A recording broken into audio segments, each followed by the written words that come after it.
Salut à tous, c'est Link, j'espère que vous allez bien. On se retrouve aujourd'hui pour le tuto le plus demandé, que ce soit sur ma chaîne ou sur la Quality Design. Aujourd'hui, je vais vous apprendre à faire du motion tracking 3D.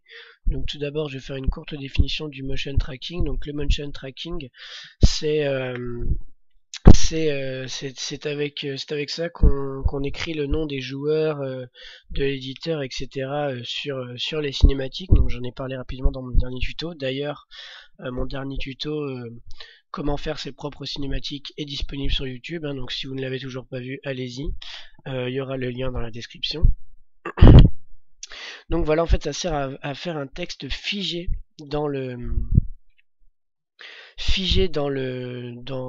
comment dire, dans l'espace. En fait, il va pas bouger. Vous pouvez le caler sur un mur, par exemple. Il n'est pas censé bouger du mur. Voilà, et donc on va apprendre à faire ça et en 3D. Donc le motion tracking 2D, c'est vrai que c'est plus trop utilisé, puis c'est pas très joli, puis tout le monde veut faire du 3D, donc je vais vous apprendre ça. Par contre, je vous préviens tout de suite, ce tuto n'est pas difficile à réaliser, mais il va être assez long et complexe. D'ailleurs, il y a 4 prérequis à avoir qui sont indispensables. Vous allez devoir avoir Sony Vegas Pro, donc n'importe quelle version. Moi j'ai la 11.0.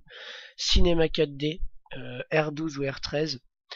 Pour les versions antérieures, je sais pas comment ça marche, donc je vais pas pouvoir vous aider.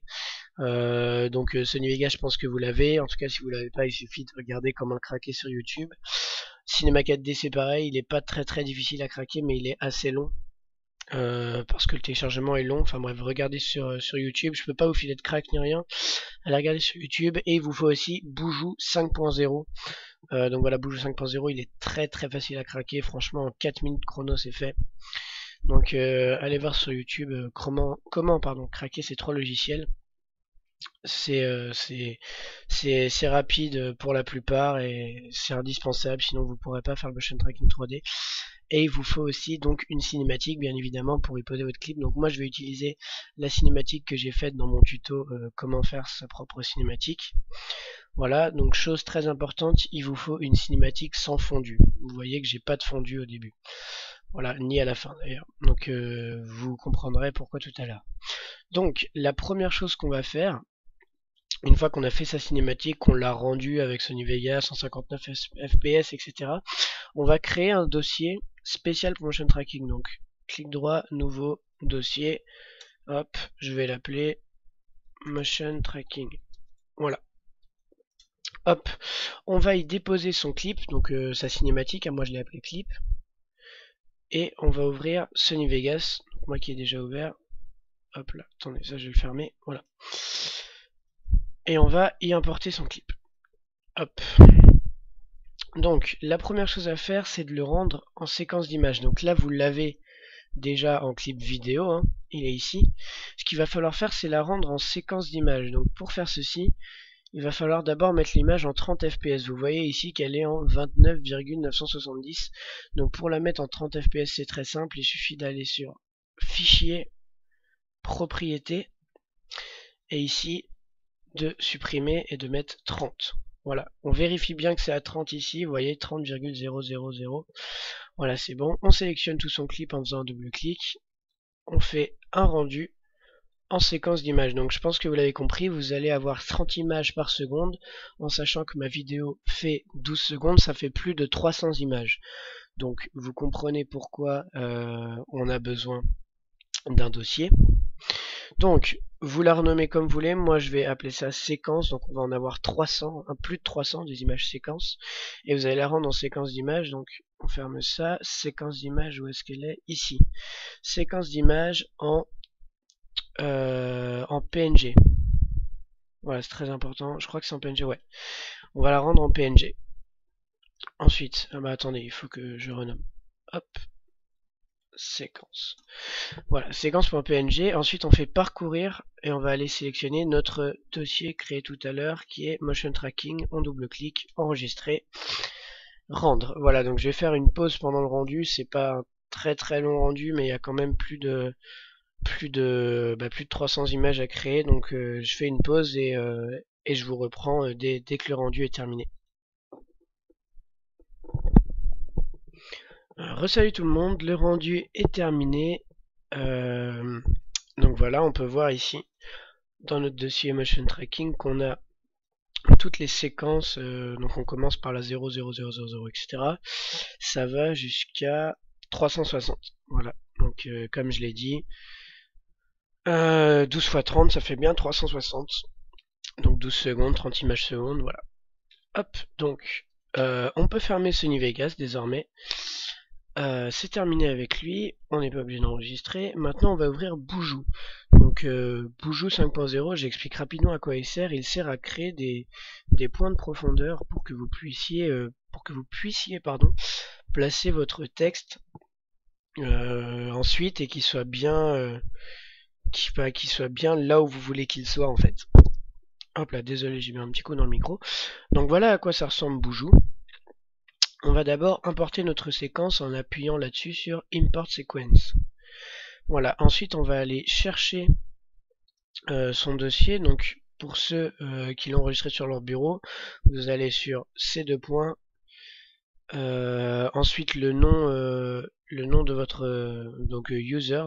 Non, vous allez dans ces deux points users, ensuite le nom de votre ordinateur. Donc moi c'est propriétaire, desktop pour le bureau et le dossier. Alors où est-ce qu'il est? Il est là, motion tracking, voilà. Vous double-cliquez sur la première image, la 0000. Vous double-cliquez ici. Il va calculer qu'il y en a 360.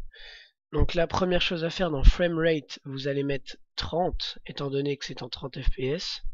Voilà. Puis là, vous n'avez plus rien à changer, vous faites apply. Là, il va vous dire que Boujou a détecté un channel alpha dans la séquence, etc. Vous mettez non. Et par la suite, vous faites close. Donc voilà, là, vous avez votre clip, voilà, toutes les images, et il en a fait comme un espèce de fichier vidéo. Donc nous, ce qu'on va faire, c'est qu'on va créer les points de profondeur. Donc pour le faire, vous allez cliquer là-dessus sur Track Features, vous laissez cocher All Frames. En fait, il n'y a rien à changer. Voilà, vous faites Track Feature, Start. Donc là, c'est pareil, il y a un petit rendu qui va se faire, il est quand même assez long.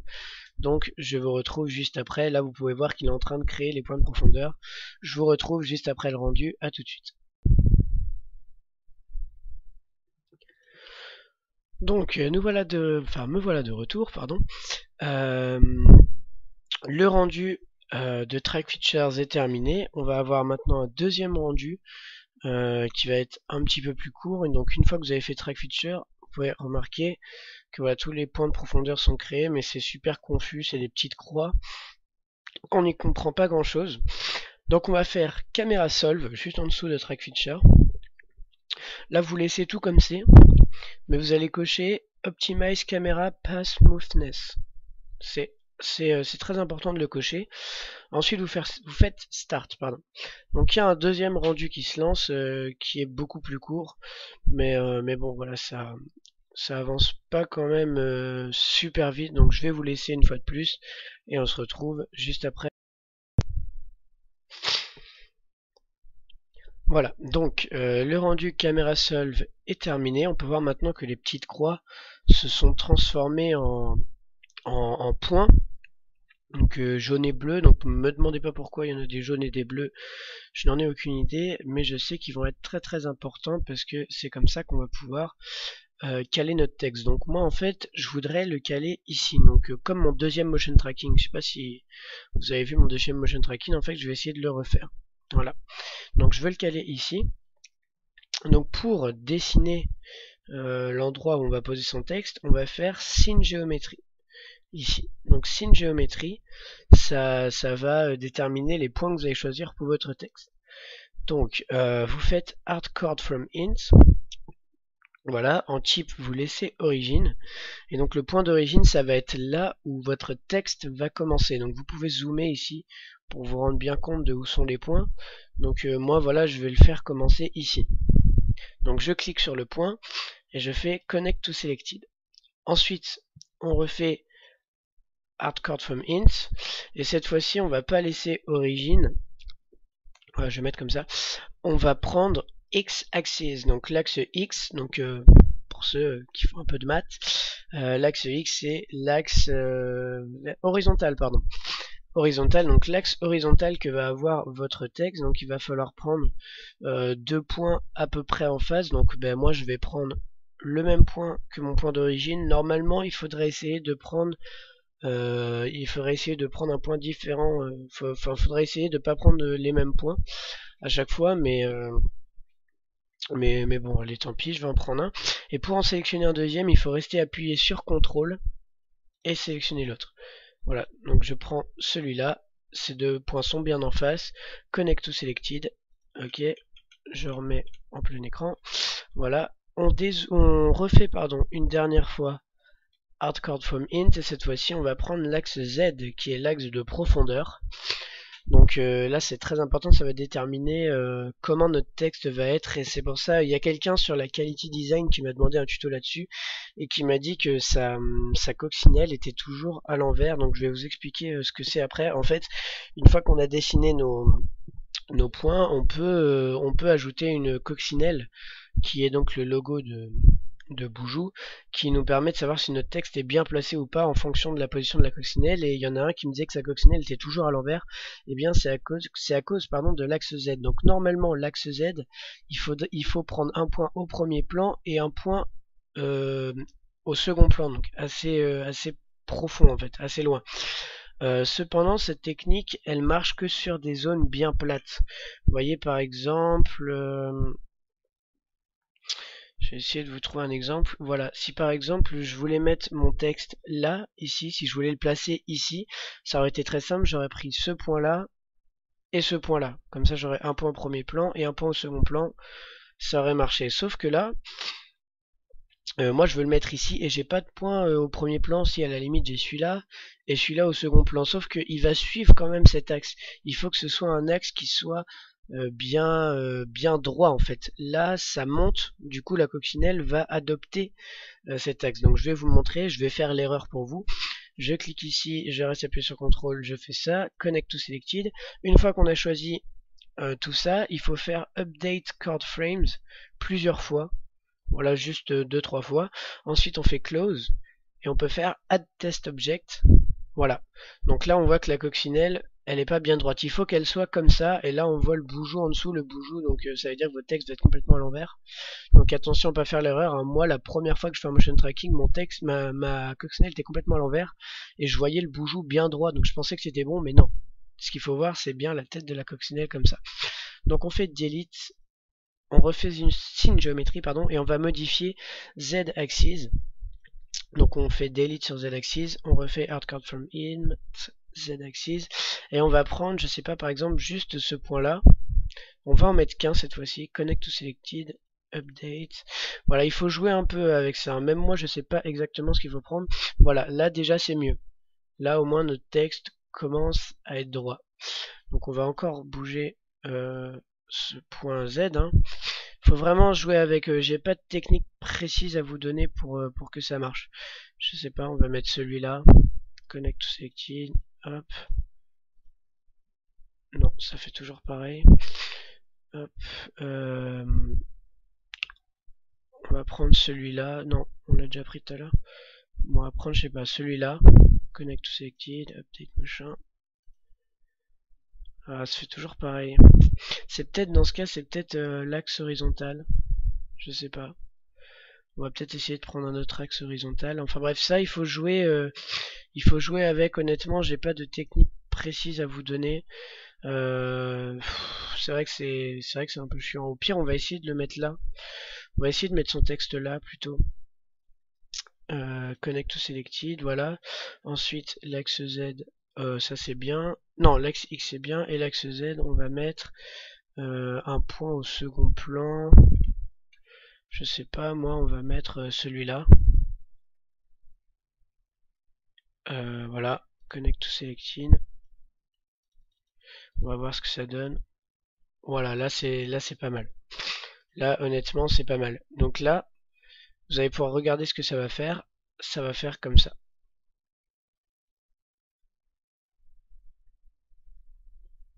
Voilà, donc vous voyez que votre texte vole un peu. On peut voir qu'il n'est pas bien collé au sol. Et on peut voir qu'il n'est pas bien droit. Hein. La tête de monstre est un petit peu penchée. Sachez que vous pouvez bouger sur Cinema 4D. Voilà, donc après, l'étape d'après, ça va être sur Cinema 4D. Et là, on va pouvoir bouger notre texte, etc. Donc, une fois que ça vous convient, on fait clic droit sur... Non, clic droit sur la coccinelle, delete, voilà. Ensuite, on va aller dans Export, on fait Export Camera Solve, et on va changer le format ici, on va le mettre en .c4d pour Cinema 4D. Donc là, il n'y a absolument rien à changer. Par contre, là, il faut changer, ça met 1.0000, il faut mettre 100. Voilà, 100. Ensuite, on fait Browse ici pour choisir où on veut le mettre. Donc nous, on va choisir de le mettre dans notre dossier Motion Tracking qui se trouve sur notre bureau. Où est-ce qu'il est? Où est-ce qu'il est? Il est là, Motion Tracking, voilà. Ensuite, on le renomme, ou enfin vous le laissez, moi je vais l'appeler Motion. On fait enregistrer, save. Voilà, une fois que ça c'est enregistré, vous pouvez fermer Cinema 4D. Donc moi, vous pouvez fermer pardon Boujou. Moi je, ouais si allez, vous pouvez fermer Boujou. Vous faites lose unsaving changes. Ensuite, vous allez ouvrir Cinema 4D. Donc là, c'est la dernière étape. C'est là qu'on va placer notre texte, etc. S'il veut bien s'ouvrir. Voilà. On ouvre Cinema 4D. Donc moi je suis sur R12. Et là, en fait, vous allez tomber sûrement sur un problème. Il y a 70% des gens qui tombent sur ce problème, surtout avec R13. Donc, je vais vous expliquer comment le contourner. Donc là, j'attends que Cinema 4D veuille bien s'ouvrir.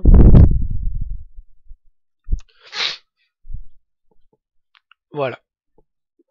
Donc voilà à quoi ça ressemble Cinema 4D pour ceux qui n'ont jamais ouvert Cinema 4D. Donc la première chose à faire, c'est d'aller ouvrir le fichier qu'on vient d'enregistrer avec Boujou. Donc on fait fichier, ouvrir. Voilà, ça amène directement dans votre dossier. Vous cliquez une fois sur Motion et vous faites ouvrir. Ensuite ici, il faut rien changer, c'est très important. Vous faites OK. Voilà, donc là ça vous met des points, des trucs comme ça. Donc ça vous laissez comme ça. Ensuite vous allez aller ici sur cette icône avec les 4 flèches qui se croisent en diagonale. Vous restez appuyé, il ne faut pas cliquer une fois. Voilà, si vous cliquez une fois, ça fait ça. Donc hop, ça on supprime. Vous restez appuyé et vous glissez jusqu'à arrière-plan. Voilà. Donc ici vous avez un objet top nul. Ça, si ça vous le met, vous fermez. Hein. Ici vous avez un objet top nul, c'est ce que vous avez ouvert, c'est votre fichier qu'on a ouvert. Et l'arrière-plan, c'est ce que vous venez de mettre. Donc, vous allez sur arrière-plan, vous faites fichier ici, pas le fichier en haut, un fichier là, nouveau matériau. Donc ça vous met un nouveau matériau ici, vous double-cliquez dessus, vous faites texture, charger une image, vous allez dans votre dossier motion tracking, où est-ce qu'il est? Chaque fois je galère à le trouver, il est là. Et vous allez prendre le clip que vous avez enregistré avec Sony Vegas au début. Donc là c'est le dossier vidéo qu'il faut prendre. Vous faites ouvrir, patientez un peu que ça charge. Voilà, on va patienter un petit peu. Voilà, c'est vrai qu'il a un peu de mal. Et donc voilà le fameux problème. C'est normalement ça vous fait une boule noire ici. Voilà. Voilà, donc voilà le fameux problème que je disais. Ça vous fait une boule noire. Donc la boule noire, ça veut dire qu'il n'arrive pas à afficher le clip. Donc quand vous allez le prendre et que vous allez le mettre sur arrière-plan, voilà, il va rien se passer parce qu'il n'arrive pas à afficher le clip. Donc on va le supprimer. En passant, pour supprimer quelque chose, il suffit de cliquer dessus et de faire la touche Suppr. Voilà, on va le supprimer aussi ici. Putain, je suis désolé, Cinema 4D lag un petit peu. Donc on va refaire un nouveau matériau. Donc pour contourner ce problème, si vous avez ce problème, deux solutions s'offrent à vous. Il y en a une qui marche pas tout le temps, mais qui est assez simple, c'est d'aller dans Boujou directement et de faire son rendu avec Boujou. Donc je vais vous expliquer comment on fait. Hop, voilà, on ouvre Boujou, on attend qu'il se lance. Donc je vous montre comment faire, il suffit de faire import sequence, pardon, d'aller dans votre dossier, voilà, de sélectionner les images, 30 fps, apply, non, close, voilà, et de faire directement export sequence, voilà, vous faites export sequence, ici vous avez rien à changer. Vous faites juste browse pour savoir où vous voulez mettre votre clip. Vous pouvez pas le renommer, je crois.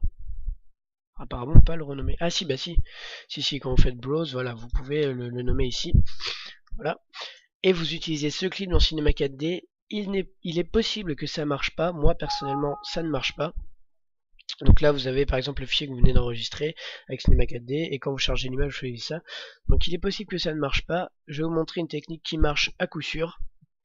Il suffit donc de créer son nouveau matériau, donc fichier, nouveau matériau, ça vous donne ceci. Vous double-cliquez dessus, texture, charger une image, et cette fois-ci vous allez charger la première image séquence 000.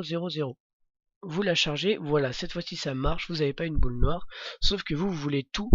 Vous voulez pas juste la 00, vous voulez, en fait, on va créer un fichier vidéo avec toutes nos images.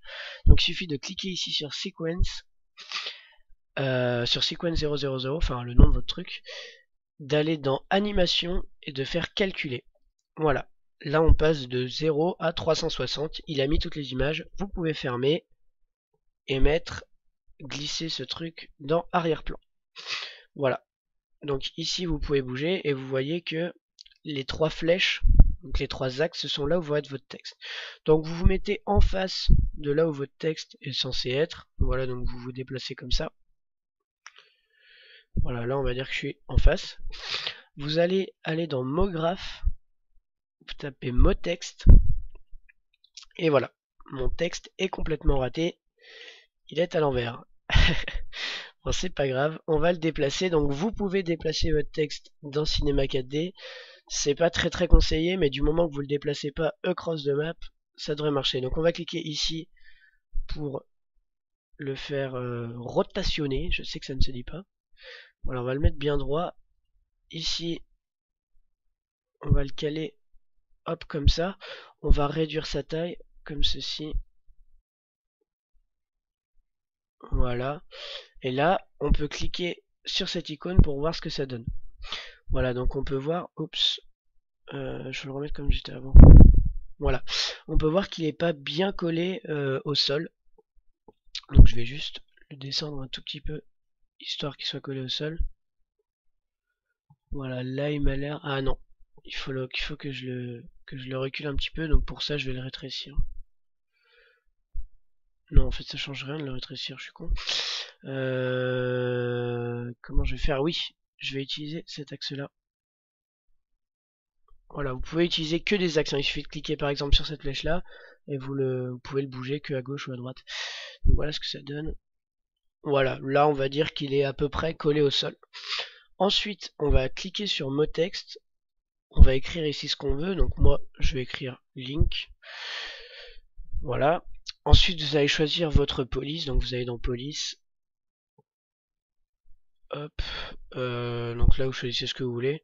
Moi, personnellement, je vais mettre, je sais pas, Xyrod. Je l'aime bien. Voilà. Donc là, on peut voir ce que ça donne.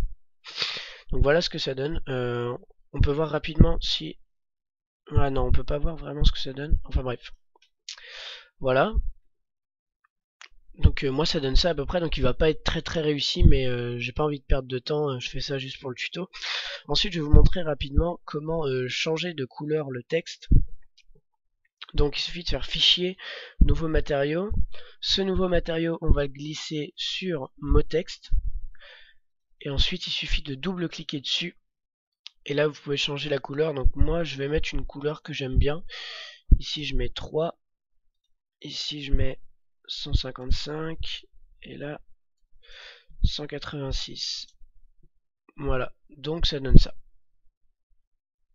Voilà, donc vous pouvez jouer soit avec les chiffres ici, soit avec les barres ici, hein. Donc là je rajoute du rouge, là je rajoute du... Voilà, maintenant ça devient violet. Donc moi je vais remettre comme c'était, 3 et 155. Soit vous pouvez cliquer directement sur le carré et tout bouger à partir de là. Donc voilà, je vais pas vous montrer comment mettre des textures sur le texte et tout, ça fera l'objet d'un prochain tuto je pense. Donc voilà ce que ça donne. J'espère que ce motion tracking va être réussi. Quand il n'est pas réussi, bah, le texte tremble, tout simplement. ou alors il bouge, il n'est pas bien figé. Donc je rappelle ce qu'il faut faire donc pour bien réussir son motion tracking, c'est bien le placer dans Boujou et éviter de trop le bouger dans Cinema 4D. Vous pouvez le bouger, hein. Là je l'ai bougé, je pense que ça va aller. Mais si par exemple vous changez d'avis, genre vous vouliez le mettre là et qu'au final vous avez décidé de le mettre là par terre, là vous allez trop le bouger je pense. Donc voilà, là ça me paraît bien. On va ensuite commencer notre rendu. Donc pour faire notre rendu, il faut cliquer ici pour faire ses paramètres de rendu. Donc dans généralité, vous ne changez rien. Dans sortie, vous laissez comme ça en 1901-1080. Là, il n'y a rien à changer. Dans image courante, vous mettez toutes les images. C'est tout ce qui a changé. Maintenant, vous allez dans enregistrer. Donc chemin d'accès, vous allez définir où vous voulez le mettre. Donc moi, je vais le mettre dans mon dossier. Voilà, donc je vais l'appeler final. Enregistrer. Ensuite, donc tout ça, vous 8 bits canal et le nom vous laissez. Par contre, le format vous changez et vous mettez en film QuickTime. Voilà. Une fois que c'est fait, vous pouvez fermer cette fenêtre et cliquer ici pour commencer votre rendu. Voilà, le rendu avec Cinema 4D est assez long. Ça dépend de votre RAM. Moi, j'en ai à peu près pour un quart d'heure à chaque fois de rendu. Donc c'est quand même assez long. Voilà, donc vous pouvez voir ici vite fait ce que ça rend. J'espère qu'il ne va pas trop bouger. Donc bref, voilà, j'espère que ce tuto vous aura plu. Je vais juste faire rapidement une dernière partie sur Sony Vegas à la fin de ce rendu pour vous montrer pourquoi il fallait pas mettre de fondu sur sa cinématique. Je vais vous expliquer rapidement, c'est juste que si vous aviez mis un fondu avant de faire votre cinématique, et le texte lui n'aurait pas hérité de cette fondue, ce qui fait que du coup vous allez voir votre texte sur un écran noir avant qu'il apparaisse sur la cinématique. Je sais pas si vous arrivez à comprendre, mais bon voilà. Ensuite je vais juste vous montrer sur Sony Vegas les paramètres de rendu pour que ce soit joli. Et puis bah voilà, on se retrouve tout de suite sur Sony Vegas après ce rendu. Donc vous voyez que là je suis à 32 images sur 362. Donc ça prend quand même pas mal de temps. Là il faut que je fasse encore plus de 10 fois ce que je viens d'attendre. Voilà. Donc j'espère que ce tuto vous aura plu. C'est pas vraiment la fin, on se retrouve rapidement sur Sony Vegas. Et puis bah voilà, tout de suite sur Sony Vegas. Me revoilà, donc j'ai loupé mon motion tracking. Ouais, donc comme je vous disais, c'est assez dur et complexe à faire, d'autant plus que là je vous parlais en même temps, donc j'ai pas vraiment fait gaffe à tout ce que je faisais, etc. Donc voilà. Je voulais vous retrouver rapidement sur Sony Vegas, donc je vous montre du ce que ça donne quand même. Voilà, donc en fait il est loupé dans le sens où là ça se voit pas très bien, mais le texte tremble un petit peu. Et puis il se déplace aussi un peu. Il se déplace, c'est léger, mais on voit qu'il se déplace et qu'il tremble un petit peu quand même. Donc ça c'est au niveau de Cinema 4D, je pense que je l'ai un peu trop bougé. Voilà. Donc je vous explique l'erreur que j'ai faite de sorte à ce que vous ne fassiez pas la même. Donc évidemment si j'avais plus de temps, si j'avais pu m'appliquer, si j'avais plus par exemple je vois que sur Cinema 4D j'ai foiré, bah il suffit que je recommence sur Cinema 4D, ça prend pas énormément de temps à recommencer une fois qu'on sait comment faire. Mais bon là je vais pas le faire, tant pis il est loupé, c'était surtout pour le tuto. Donc voilà, je vous explique pourquoi il fallait pas faire de fondu sur ces cinématiques avant, c'est que là vous voyez quand je fais un fondu, le texte aussi arrive en fondu, alors que si il y avait déjà un fondu sur la cinématique, il y aurait eu seulement la cinématique arrivant en fondu, et là par exemple, là ici quand je mettrais play, là on verrait un gros link en bleu qui serait là, qui arriverait de nulle part en fait. Donc là il vous suffit juste de faire, si vous voulez, deux petits fondus. Voilà, on voit ce que ça donne. Et, et de faire votre rendu. Donc là j'ai deux rendus à vous conseiller pour ce type de vidéo. Il y a d'abord le WMV en 720p ou 1080p. Donc ça c'est la solution pour garder quand même une bonne qualité sans pour autant avoir trop de temps de rendu et trop et trop de temps comment et trop j'ai du mal, et trop que la vidéo soit trop lourde, voilà. Donc le WMV, ça vous gardez beaucoup en qualité sans que la vidéo soit trop lourde et sans trop de temps de rendu. Donc voilà, WMV en 1080p ou 720p. Ou alors ce que je vous conseille personnellement, vous allez avoir pardon, plus de temps de rendu, mais une meilleure qualité, c'est celui-là. En plus ça correspond, vous voyez ici, faire correspondre avec les paramètres du projet. Voilà, vous avez tout ça qui correspond. Donc le MP4, voilà, comme ça, moi personnellement c'est ce que je vous conseille. Sinon vous avez toujours le AVI, mais le AVI ça pèse extrêmement lourd. Voilà, donc là vous le renommez. Voilà, Motion, il est terminé. Vous le mettez, bon, là je vais le mettre sur le bureau. Voilà, enregistrer. Et on peut rendre. Voilà, donc là il va y avoir je pense à peu près 4 minutes de rendu. Ah bah non, c'est beaucoup moins long que ça. D'accord, bon bah tant mieux. Donc voilà, il est ici, c'est terminé. Donc vous avez compris pourquoi il faut faire des dossiers, c'est parce on a presque 400 éléments là-dedans et ça pèse assez lourd. Comme vous pouvez le voir, je vais vous montrer, propriété. Voilà, il pèse quand même 638 MO, c'est presque aussi lourd qu'un film qu'on télécharge sur internet par exemple. Donc vous allez pouvoir le supprimer très facilement et non un par un. Juste attendre la fin du rendu qui est presque terminé. Allez. Voilà, donc le rendu se termine.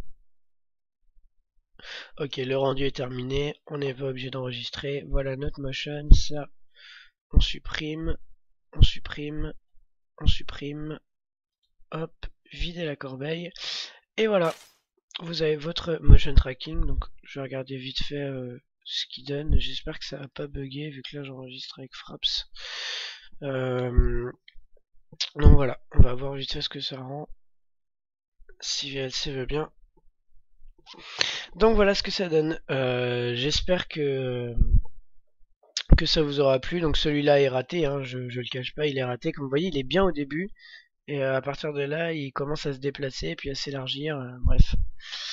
Mais bon, honnêtement, si vous faites ça pour votre premier motion tracking, c'est très bien. Moi, j'ai réussi un bon motion tracking au bout du 3e essai. N'hésitez pas de temps en temps à en faire juste comme ça, juste pour vous, quand vous avez le temps. Ça vous permettra de vous expérimenter et d'en réussir après à tous les coups. Voilà, là je me suis pas vraiment concentré. Une petite alternative cependant, si votre texte tremble mais que c'est très léger, par exemple au début ça se voit pas trop mais il tremble un petit peu, c'est très léger, vous pouvez faire des petits effets comme j'ai fait moi sur mes motion tracking. Mes textes tremblaient un petit peu et en fait j'ai camouflé avec des effets et ça se voit vraiment pas. Et ça rend quelque chose d'assez joli. Voilà, donc j'espère que ce tuto vous aura isolé, il était assez long et il va peser assez lourd, hein. Ici c'est tout ce que j'ai filmé pour le tuto et il doit être hyper lourd le dossier. Voilà, le dossier fait 47 Go, c'est juste énorme, donc je vais avoir un temps de rendu de 8 jours, quoi. Ça va être abusé. Enfin bref, j'espère que ce tuto vous aura servi, qui vous a fait plaisir, parce que ça m'a pris quand même pas mal de temps, hein. Ça m'a pris plus de 40 minutes à le tourner. Après j'ai encore le montage à faire, plus le rendu qui va prendre énormément de temps. Et là par exemple, vous voyez la vidéo spéciale 500 abonnés fait 590 MO, donc c'est à peu près la moitié d'un giga. Et j'y suis depuis ce matin, à 11h je dirais. Et il est 14h, donc déjà j'ai eu pour beaucoup de temps de rendu, donc là le tuto je vous explique même pas. Enfin bref, j'espère que ça vous fait plaisir, et puis on se retrouve pour une prochaine vidéo. Salut à tous.